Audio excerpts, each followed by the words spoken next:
Well, hi everybody, and welcome back to the continuing saga of Roger in Kansas City, and I'm your host, Roger. This video is about the movie Close Encounters of the Third Kind, but I think my correction to it is much more appropriate, and you'll see why. Before we get started, I just want to say that I saw this movie when it came out in '77. It was a great time to be a 13-year-old. Other movies around that time were like Star Trek, Star Wars, Superman. So for a 13-year-old sci-fi geek, I was in sci-fi geek heaven. Then, fast forward to now, I'm still a sci-fi geek, but with an agenda to find the truth. And so help me, they hide this stuff in everything. It's not, if it's not in 100% of the movies, it's in 99.8% of the movies. So it only took me 41 years to find what I'm about to show you. So let's get started. So I'm sure many of you have seen the movie, and this is a very famous scene from the movie where our lead character, Roy, that's this guy here being played by Richard Dreyfuss, is building this mountainous object in the living room. Aliens have implanted this vision in his head, and he's trying to figure out what it is, and he's kind of going crazy. If you haven't seen the movie, I have a link to the Vudu movie site, VUDU, and you can watch the movie for free with commercials. And that's where I got the screenshots from. Alright, and before we continue, I just want to point out, if you were born in this century, that's what telephones used to look like. And people used to have beer sitting around their house. I guess maybe that's not different, but anyway. Okay, so this thing is covered in subliminal images.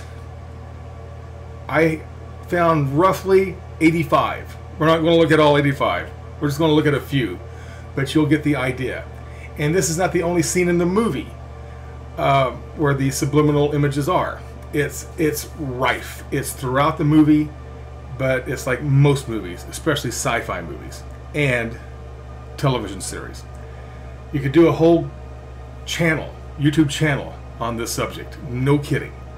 So let's get going. I consider this to be the anchor shot of the 3-minute scene. It's only on screen for a couple of seconds, but here's Roy, and he's looking at his creation over here, and it's on there so fast you could never pick this up consciously. But I've closed in just a little bit, and we'll look more closely. But the first thing I want you to look at is this creature right here.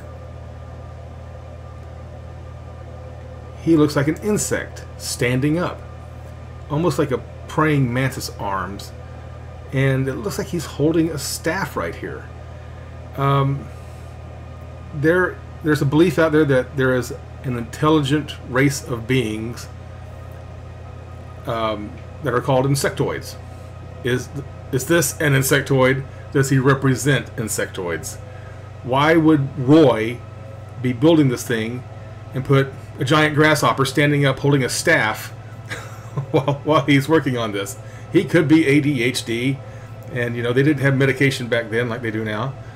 But he also put in all these little figures all throughout here, and they almost look like cutouts. And maybe he just has a creative flair. But they're also going up the mountain. Like you see these guys here, and they come all around here. Alright, let's continue.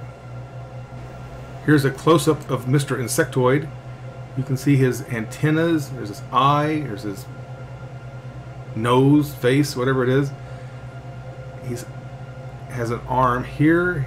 He looks like he's holding a staff here.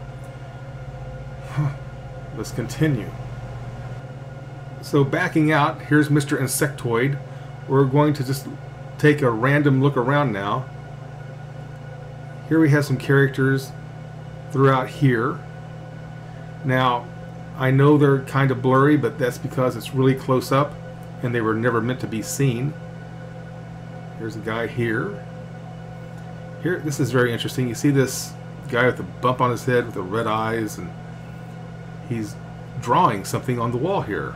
And this guy over here is looking at him do this. Grimacing character. Little face down here. This is the top of the mountain. That 59 is part of an ad on a newspaper. It's the price. It's to make it look like, you know, I'm using every bit of material I can. But looking up here, Roy built this little face. Now I know there's a subliminal message being sent from this, but this also has meaning to somebody. It's important that this is in the movie for some reason. See this guy here? Here?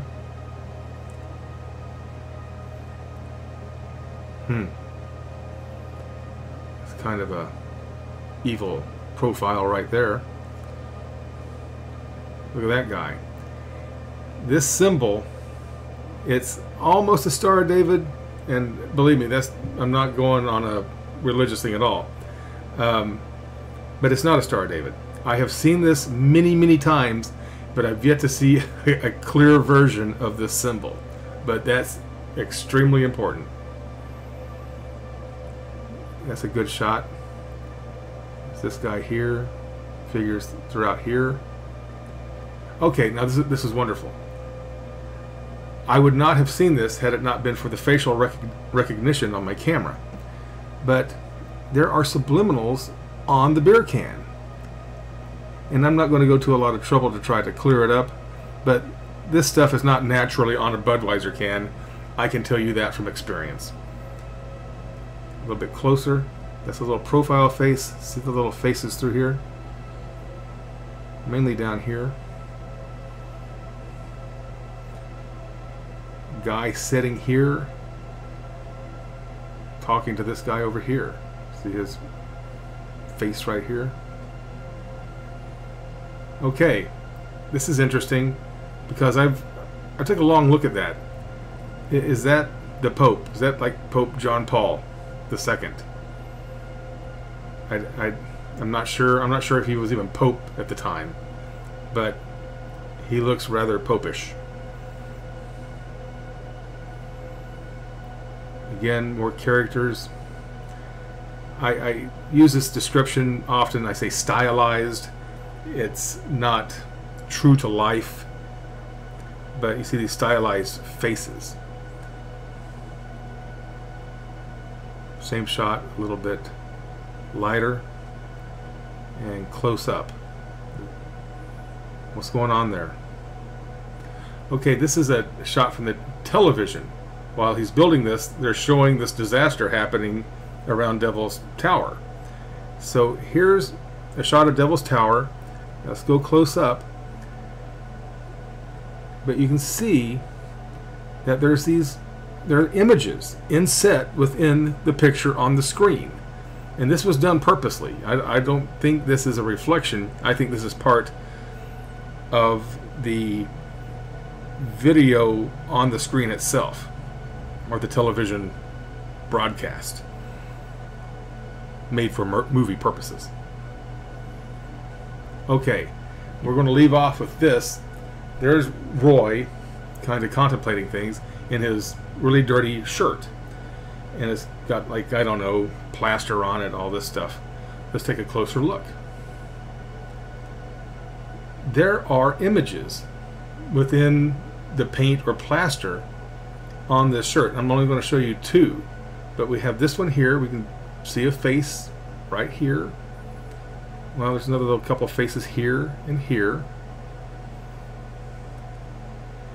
And this is the best one for the shirt part. We have this, and there's a K on this spot. Anyway, let's go ahead and go to our final picture. We'll leave off here with Roy and Mr. Insectoid. I've given a little thought to this, but big directors like Steven Spielberg and George Lucas, these guys are billionaires. Is part of their success due because they're doing things like this at the direction of somebody else? I don't have anything to go off of other than just instinct and, again, sheer speculation.